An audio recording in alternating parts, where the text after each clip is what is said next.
life is always going to have like so many different things that are happening. And I don't know, the biggest thing that I always think about is, yeah, keeping like that open mind and always just like trying to put myself in like the other person's shoes, even when I really don't agree. Yeah, yeah, yeah. I Like know. I just know. for like 1 second to try to see if I can like understand. Because I think that Right. helped with me talking with my husband. And like I think that helped like him trying to imagine where I'm coming from. And then same Yes. with work too and stuff like that. Yeah, yeah, yeah. 100%. Yeah, it's like you're right. Even if it's for a second, I always try to promote like lots of curiosity, like just be very like Mhm. don't judge, don't have an opinion, just like interesting perspective. Can you tell me Yeah. more about that? You know? Yes. Dishonesty, disrespectful, discrimination, detached, dismissive. That's it. I'm done. Relationships can be messy. Are you having trouble with your personal or professional relationship? Not to worry. As a relationship therapist and coach for over 25 years, I have a lot to share. And so will my guest experts. Let's get smarter in our business and personal lives so we can be our best selves. Now, let's get on with the show.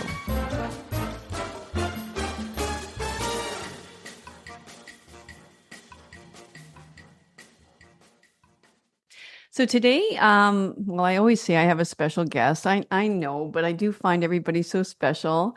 Today, I have Rachel Choi with me. And you know what? I need to let her introduce herself because she is a woman that is wearing many hats. And this is one of the first episodes where we're going to be talking about investing, women investors. So if that's catching your interest, then I think you'll enjoy this. But either way, we're talking business and we're talking pleasure. So welcome, Rachel. Thank you. Thanks for having me on. Yeah, so happy to give a little brief intro of myself. My name is Rachel Choi. I actually just started my career back in the day as a scientist. I actually wanted to be working in the CDC, if you can believe it, when I was in high school. So that sparked my interest in science, got my PhD, and then decided it wasn't really for me. So moved into consulting, and then from there moved into the tech world. And that's where I started falling in love with just like the opportunities of building within tech. And then over the last year and a half or so, I've gotten really interested in angel investing, got involved with the council angel community, and then also most recently started working part-time as a venture partner for the council fund. So I've really enjoyed being able to dive more into the investing side of business. Okay, so I'm gonna, pick apart like the council fund and maybe you can define what angel investing is and things like that Yeah. for some of our listeners that have no clue what we're talking about, even the word fund. Um, but like I wanna ask you a little bit more, like how was that, what kind of an emotional space were you like to move from I'm not gonna I mean no one ever gives up a career because the knowledge attained in order to have that career is of immense value. Maybe not, but everybody realizes that. But obviously, like you had a scientific mind, you liked the idea of research and discovery. So, how long did it take you to sort of, graduate and kind of go, hmm, might not have been the best idea, or was it like in your master's, or tell me more about that.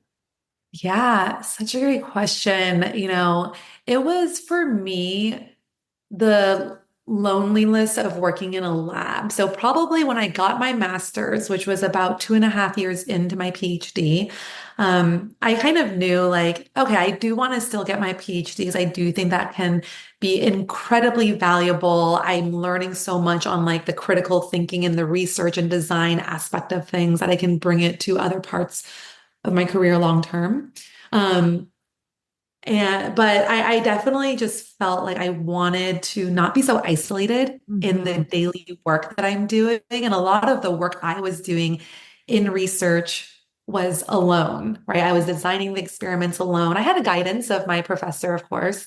I was doing the lab work alone. And I found that I just really wanted to be able to engage with people. I think my favorite things were the group meetings that we had when I was in grad school to be able to share the results, chat about what was working and not working, and then retry something else. That's what I really enjoyed. I didn't really enjoy kind of as much the individual component of the work. Yeah, I think we all have these romantic ideas of what our career is going to be, right? We have these dreams, and then it's sort of, yeah, we graduate and we enter our first workplace, and we're kind of looking around, going, "Oh boy, Yes. yeah." Yep. So, what what Totally agree. what type of scientist were you? Yeah, I was a biochemist. Mm, So I actually worked with mice. I worked with radiation. I worked with cells, like cell culture. hmm. And then on top of that, I actually worked with a little bit of computer modeling as well. So I was Oh, doing the wet lab experiments with the mice and the radiation, and then modeling it through software. So wow, wow. Okay, very cool. I mean, you could have went anywhere with that. Like when I yeah. think of it, I mean, you could have been medicine, you could have been um, go into engineering. I mean, it sounds very logical and linear. Now, some people would say, well, no, a woman's mind is, not linear. It's full of many, many different compartments, and we got thousands and one little ideas going on at one time, and we multitask Mhm. in all different directions, right? Like, what would you what would you say about that? Is that, did you always feel like you were drawn towards science growing up, or math, science, like more linear, logical, formulaic type of work? I was Okay. definitely when I was like younger in middle school, high school, college, grad school. But always alongside that, I loved reading and writing. It wasn't like my forte in terms Mm-hmm. of like, my subjects at school or things like that. But I loved reading and mostly reading like fiction as well. So I think that was like where I got more of like the creativity and that piece of yeah, that piece of Mm-hmm. it. But yeah, Mm-hmm. I do think that probably in my younger, period of life, I was definitely much more like linear, logical. And I think that I really moved more over like in the less linear, less, kind of maybe more the Mm-hmm. emotional side of things as I gotten like older and further in my career as well. Mm-hmm. Things are more gray, not just black and white. Yeah, exactly. I think that's what adulthood, begins to teach you after a while. Yeah. How about your parents? I'm curious. How about your mom? What was Yeah. So my mom was a stay-at-home mom after I was born. I'm the oldest of four kids. So okay? she took care of the four kids. Mhm. Um, we actually immigrated from Hong Kong. I was born in Hong Mm, Kong to the US, moved to Las Vegas. My mm, dad at the time worked for Pepsi and they were opening up a factory in Pepsi. And so he worked for Pepsi in China. They opened up in Vegas. We moved out here and then we ended up staying. wow. Um, but it was a big change because Hong Kong is such a huge international city. And then it moved to Las Vegas, which at the time was not that big. It was, the strip was big, but like the suburbs were Mm, very suburban. yeah. And Um, and desert. Like there's yes, no and people. desert, very different. Yes. Yeah. But yeah, they always very much like prioritize, I would say, like education, like that was very important for them. Work ethic was very Hmm. important for them. I always joke with my mom, she bought really difficult math books from Singapore because that was like the number one math, I guess, of the scores in the world. And so she would buy those and we would do them in the summertime. Oh my God. Oh my God. Yeah. But she was Yeah. super fun too. I mean, like we did a lot of like hiking and swimming and Hmm. we did a lot of like outdoor activities as growing up. Yeah, it's completely different, hey? Like, I mean, even myself, I took my master's in the States and I saw the difference even between Canada and the States in terms of post baccalaureate sort of programs or post grad Mhm. programs or whatever. Like, I felt like the keenest student in my grad, class or something. Everybody else was much more interested in terms like who's playing, in like the game, right? Like Yeah. they're following the sports way more than they were Oh following yeah. anything else, and it was all about extracurricular activities. And yeah, it was a totally different culture shock to me. I was like, what is going on here? So, but fun, and yeah, it's like, I mean, they're kind of an example of mixing, business with pleasure. It's sort of student life with, yeah, extracurricular life. So, Mhm. Yeah. okay, so then, okay, you realize wasn't for you, and so then what happened? Yeah. So then I was like, well, I've been in school for so long. One of the challenges when you get a PhD is that your degree is too advanced to get into some of the entry level jobs, but you don't have enough work experience to get the non-entry level jobs. And Yeah. so that was a little bit of the challenge I was trying to navigate. Luckily, I had a friend at the time who graduated a little bit before I did and was working in consulting. And she had recommended this is a good way to get kind of that foundational work experience at a little bit higher than an entry level job in consulting. Um, and she referred me to the company that she was at, and I ended up over there and stayed there for 2 years. And it was just like such a good foundation of like Mm. work. Like I just understood like a lot more of like, I don't know, the basics of like being a professional in responding to emails, Yeah. formatting PowerPoint slides, things that I didn't learn as much in grad school because that was much more about the experimentation, design, testing hypotheses, and less about, the polished professional, outputs. Yeah, no kidding. So that was your first real insight into like, relational work, you could say, I guess, right? Yes. Because yeah, you're Yes. right. Like, I mean, myself, going through my own PhD program, it's an extremely lonely space. And then, I mean, writing your dissertation, I mean, it's like crawling into a cave and like, oh, Yes, I yeah. remember. I remember that, like just trying to type out everything in there. And yeah, it was very different because again, then I started working in groups while I was in consulting, right? Like we work in Mhm. teams together. There was a manager of the team for each project. We had clients that I was interfacing with. So I basically got like almost the opposite of my grad Yeah. experience of like having to think about how to work in a group setting, having to think about different personalities, different working Mm. styles, different preferences, right? And Yeah.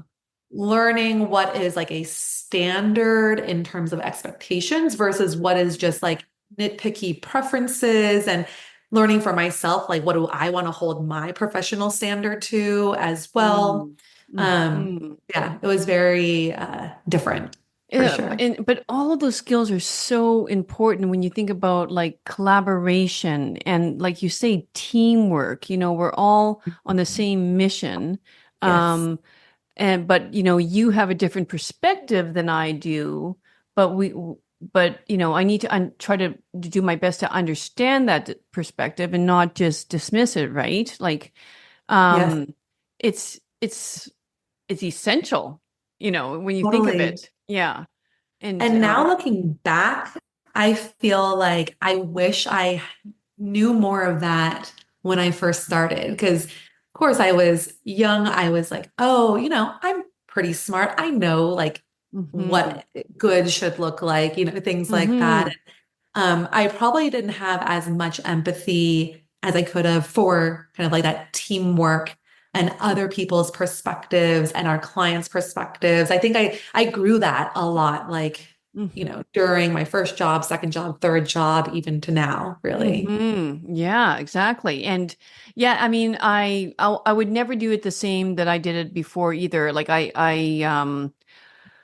I worked in in an institution, like a hospital setting for a while, and then I just went on my own. I had the opportunity of buying out another private practitioner with her clinic, and so I became a solopreneur very, very early in my career. And now looking back, I really wish I would have stayed, like either gone into corporate or something like that, because I would have learned so much about business as well, Mm, and yes. so instead I was just sort of floundering and trying to find my way through it.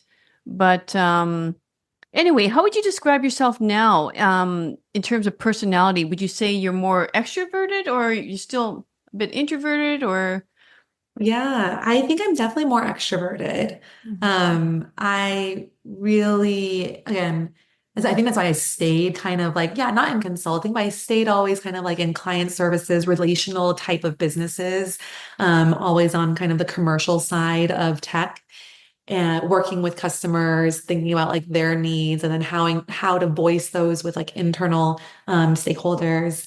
But yeah, definitely.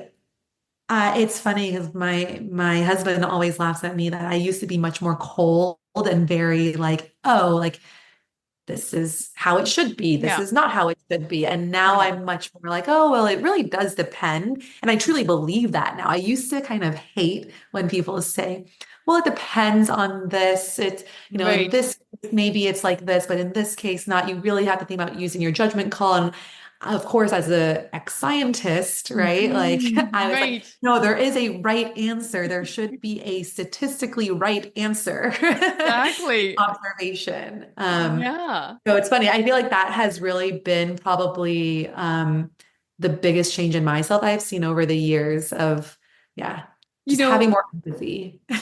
yeah, no, it's such a good point to make.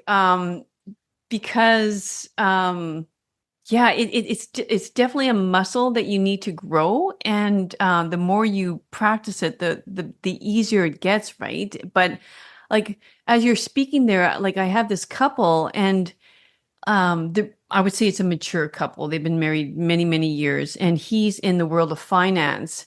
Mm. And when they do come into my office to discuss some conflict, it's so funny to me because he keeps on saying she needs to understand the facts, and here are the facts.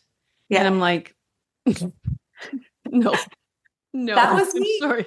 That was That yeah, was I mean, you? I'm like, yes, that was me back in the day of like, well, these are the observations and the facts. And then now I can really appreciate that like everyone can view the same situation, but like because of their past experiences, because of everything, even maybe just the angle that they're looking at things, the facts are not the Exactly. facts for each person. Yeah, yeah, that each person feels like they're the center of their world, right? Yes. Like I mean, even like the whole idea of like the term your point of view. It's exactly that from where you're sitting right now in the room, all your past behind you, this is your point of view.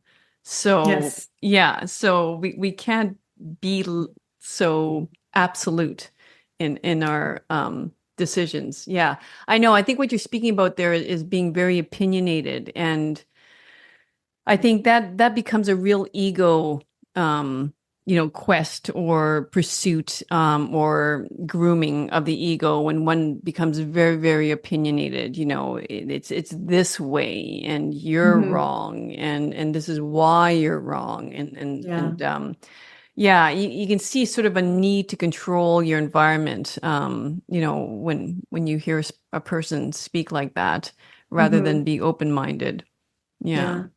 Definitely. And I can still feel it sometimes, like it'll sneak up, like just because, I mean, it's habit. And I think I have to like actively remind myself that, hey, like there is, a bigger world, a bigger experience out there than just what, yeah, just my point of view. So, So, yeah. okay, so I mean, the when you took a position in the consulting firm, you began to grow these skills, Mm-hmm. and then what happened?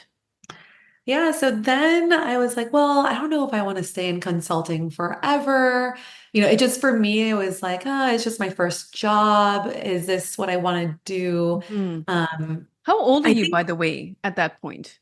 at that point, I was 26 through 28 Oh my was when I God, so was in young. Yeah. consulting. Yeah. So it was like first job. Mhm. And, one of the other things I was thinking about was I'm doing these projects for customers, but only for a point in time. Like I don't even see like, and I make a recommendation. I don't necessarily see how it's executed. I don't see like what happens to that Mm. business later on because I move on to my next client and my next project.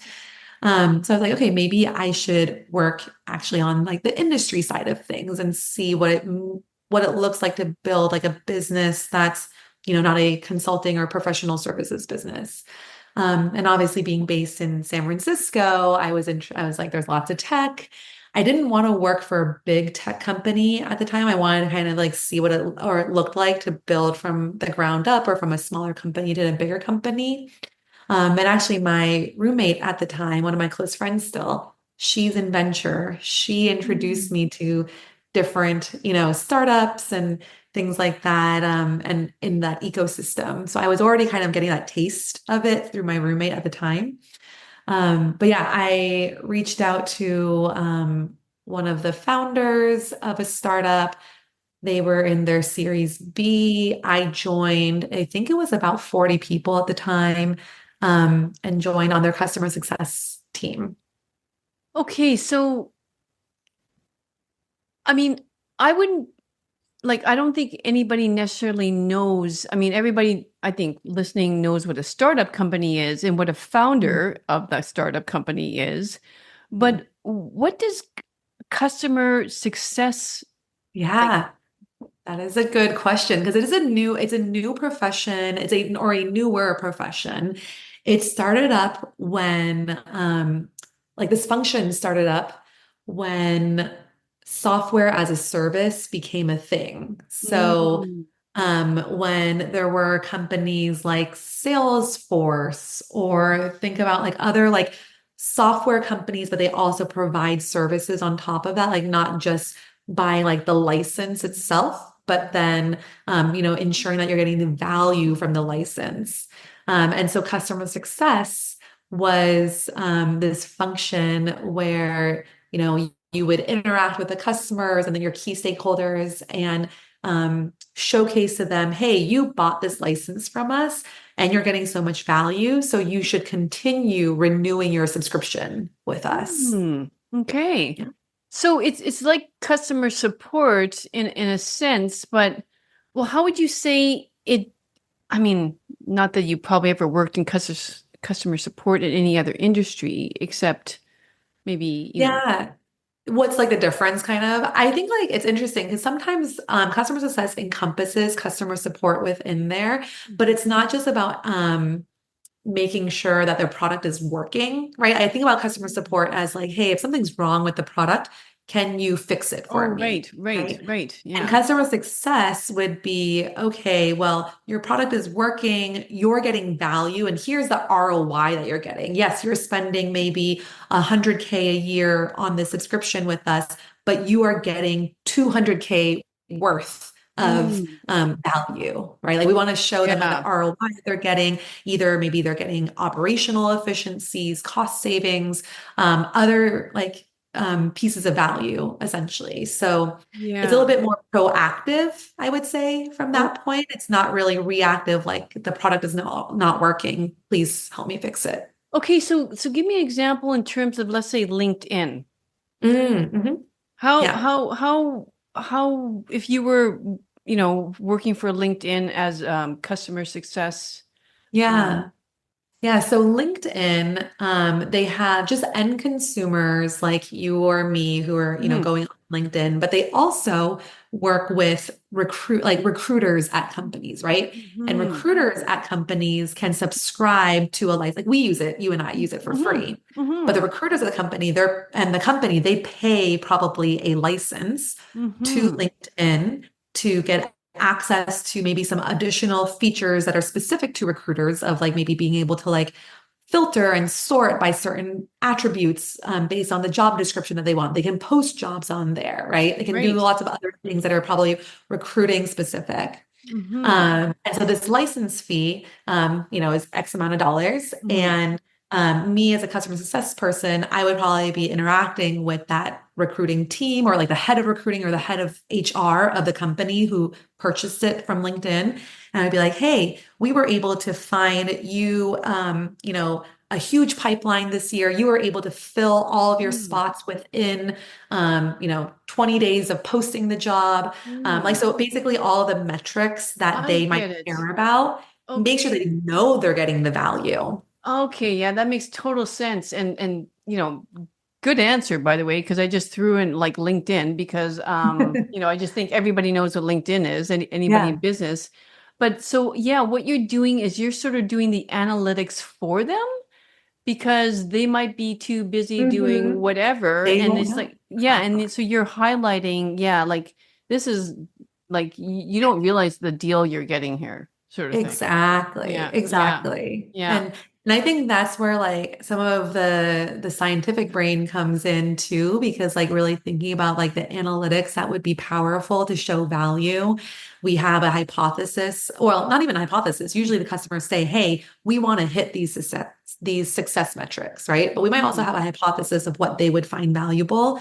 Then we Hmm. like look for the metrics, run the analytics, and showcase it to them in a way that really tells the story of why they were able to get value. Yeah, wonderful. Okay, so how okay, there's also something in your bio about Komodo health, like how like Mhm. that and investing. Let's tie everything Yeah. together. Like this is an interesting Yeah. story. Yeah. So I ended up moving to Komodo Health about 5 years ago.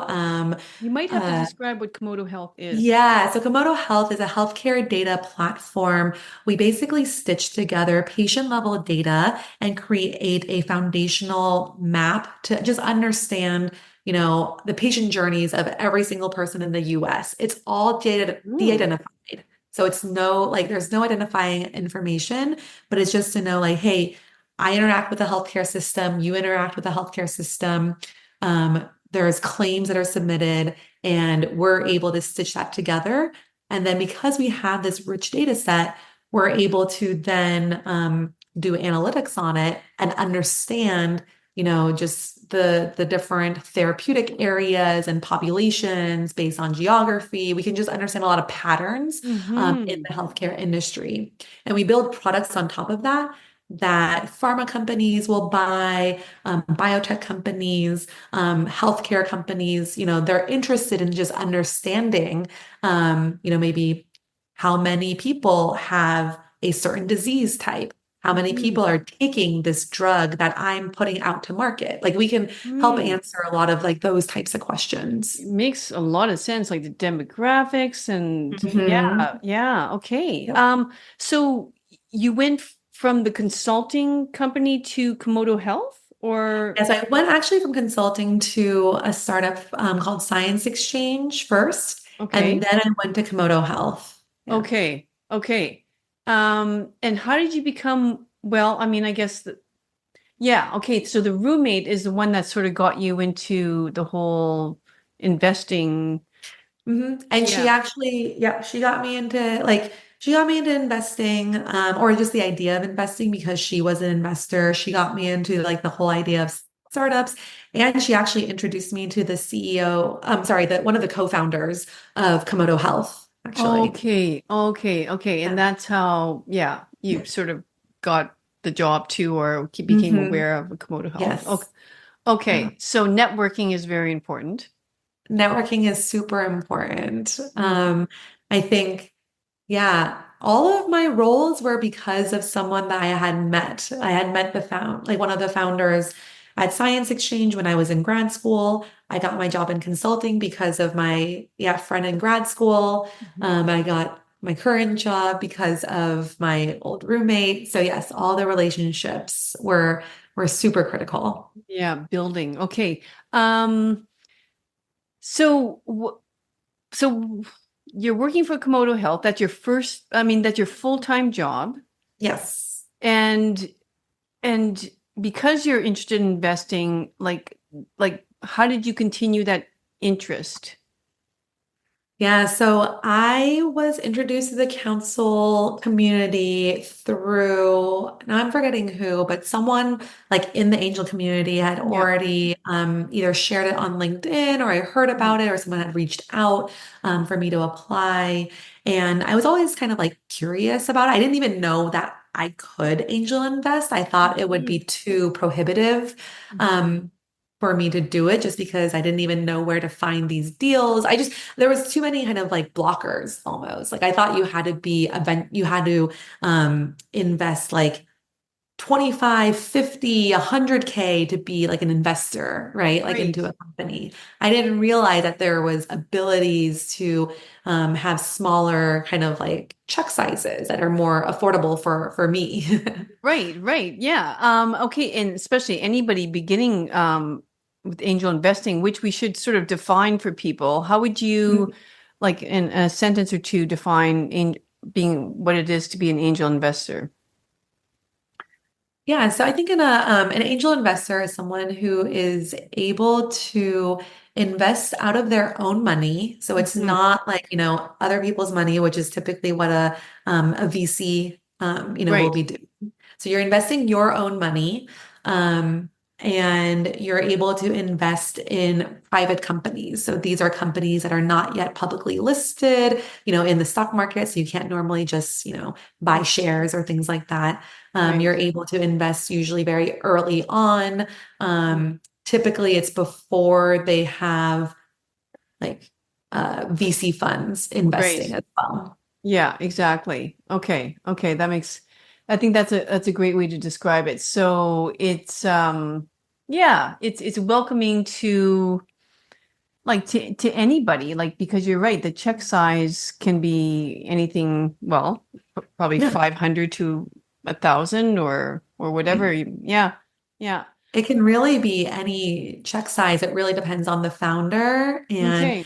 depends on kind of their preference on how they're thinking about establishing um, their base of investors essentially. Right, right. And I'm guessing like, in like you're in San Francisco, you mentioned? Yeah, Yeah. right. Okay, so right in the yeah, um, right in the heart of the tech. So, I mean, would people talking about angel investing or investing in general be more common, you would say, than other areas of, yeah. For sure. Yeah, Okay. for sure. We're just in Okay. that ecosystem in San Francisco. I mean, that's true with like the tech world. I think Yeah. San Francisco and Silicon Valley, like that's Yeah. the birthplace of all of that. I think Okay. now it's more common probably in New York, Miami. I mean, all the big kind of like Yeah. tech bubbles are forming as Yeah. well. Yeah. Okay. Okay, cool. Um, so okay, where do things sit with you right now? You're full time with that, Yep. doing Yeah, so full time at Komodo, I lead the customer success team at Komodo. And then I spend kind of part time like with the council fund, Mhm. really focus on healthcare, health tech deals.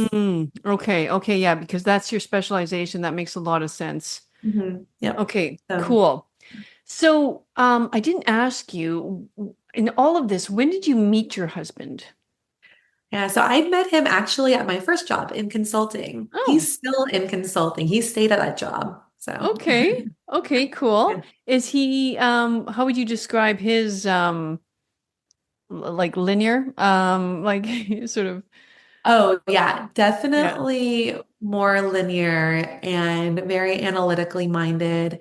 Um, but definitely more patient than I am. Okay. Okay. Interesting. Hey. Yeah.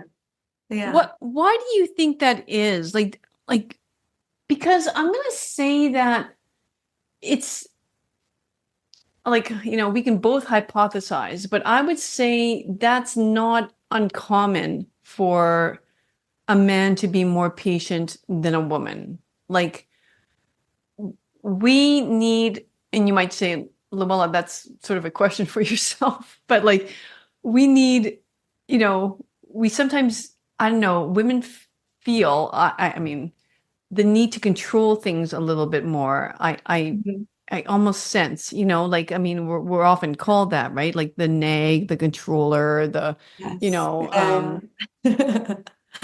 I, yeah, I think like for me or for us, I mean, I definitely am much more of like a control freak. Like I yeah, like things like, um, I think because I really like things very planned, he's much more yeah, spontaneous. yeah. Um, I don't know if it's like also in our upbringings, like he's the youngest of Mhm. three and I'm the oldest of four. So I think that also adds into, I had a lot of responsibilities for my siblings growing up. He was the youngest and also the only boy, and he was the youngest. Okay. Oh, So yeah. So he just was like, very different dynamics. He's Chilean, and so Latin American country. So also like different mm, culture in terms of, dynamics there. But totally. yeah, Wow. he's I would much say like more. congratulations because like me knowing what I do know about like mixing of different cultures and different um like lineage, like I mean not lineage but like sequence of siblings and stuff like that. Mhm, mhm. Yeah. It's interesting, yeah, like totally different because and being the Yes. only boy, I mean he was probably coddled and taken care of by his sisters quite a bit.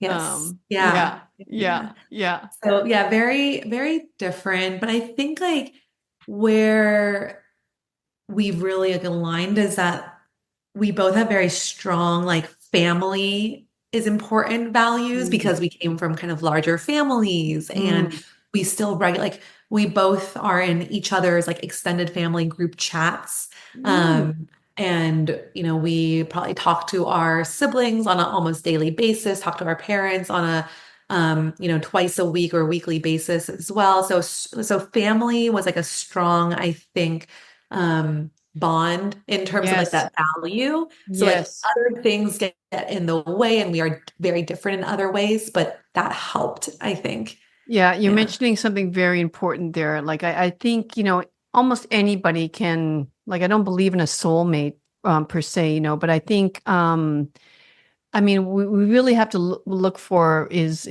similar values 100% to be the building blocks of any strong relationship because the other things are more or less preferences, right? Like I mean, Mhm. he might feel like oh my gosh, she's so type A, she's so routine, she's so regimented, Yeah. but he also probably appreciates that very much of you when it comes to planning a trip Totally. or Yeah. or your parents' like anniversary party, right? Like you're Yeah. on it, sort of Yeah. thing, right? Yeah. And Yeah. yeah, yeah. So I love the fact that you can see that and it helps the relationship is to build on to see the strengths and look less at the weaknesses of the other person per se. Yeah. Um, there was another question I had. Oh, I'm kind of guessing, like just in terms of the culture and things like that too, um, like strong work ethic as well. Mm. I have a feeling he has Yes. a strong work ethic. Very Yeah, strong work ethic. I think that's like yeah. another value that we both have is strong work ethic. And honestly, I think like, that's one of the reasons why I feel very fortunate in that I think a lot of women sometimes, especially once they're in a high-powered career and then they Mhm. also have kids, that like just that by the natural outcome of he's older, he's making more money, like sometimes you feel Yeah, like your career has to take a back seat. But because we both like prioritize, the strong work ethic and wanting to, still have our careers, one of the things that we prioritized was ensuring we were able to get the help we needed. And we're very fortunate to be able to afford it. but be able to get the help that we needed so that, it wasn't me as always being like the default parent to like do pickups and drop-offs and things like that as well. Yeah, wonderful. I know. I know like I mean you say that we can afford it, but like I think and I get that, but I've counseled many young couples as well through my lifetime, and I always just have that phrase, hiring a babysitter or a nanny or a house cleaner is a hell of a lot cheaper than a divorce, you know? Mhm. Like Yeah. so, I mean, bite the bullet. I mean, because I think if you can create more of a we in the relationship than an I, like Mhm. we are on the same team, right? Yeah. And it helps so much. Yeah. Yeah, and obviously, like, and I mean, I just love that because you I mean, it probably speaks towards, your ability to have a lot of balls up in the air. Mhm. Not only do you have full-time work, but you're also doing this part-time work, for the council fund, due diligence work. Um, yeah. And yeah, Yeah. is there anything or any time in your life or anything um, that you might want to comment on in terms of like, where it was extremely stressful or you sort of had to sit back and reflect and go, wait a minute here. You know, per perhaps I'm being a little bit too hard on myself. Yeah, let me think about that. That's a really good question. I think that it was very stressful. I mean, probably not surprisingly, when I went back into work after maternity leave, because like when I was on maternity leave, I kind of just focus on, okay, I'm a first time mom, and Mhm. here, I don't have to worry about work too much during that time. Right. But then I had to go back into it. Um, it was very hard because for me, I was just like before, I was so focused on my career and that was my priority. And it still is Hmm. a priority, but Hmm. obviously, like, Hmm. Gustavo and I have talked about this, like, our child is our priority, Right. really, Right. right? Like, Yeah. Yeah. Yeah. it always is going to trump everything else. Right.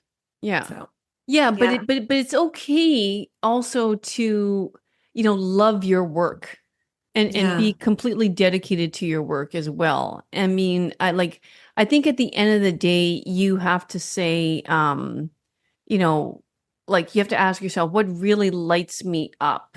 And, Mhm. perhaps staying home all day with a toddler doesn't light you up as much as maybe going to the office. For some women, it does light them up, right? And Mhm. there's no Yeah.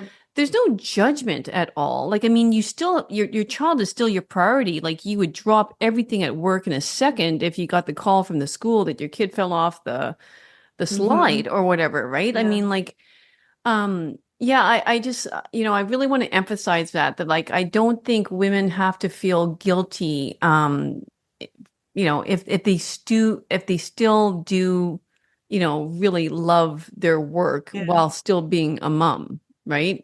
Yeah, I mean that I think now she's almost 3, so I've had a lot of time to be able to like kind of practice both.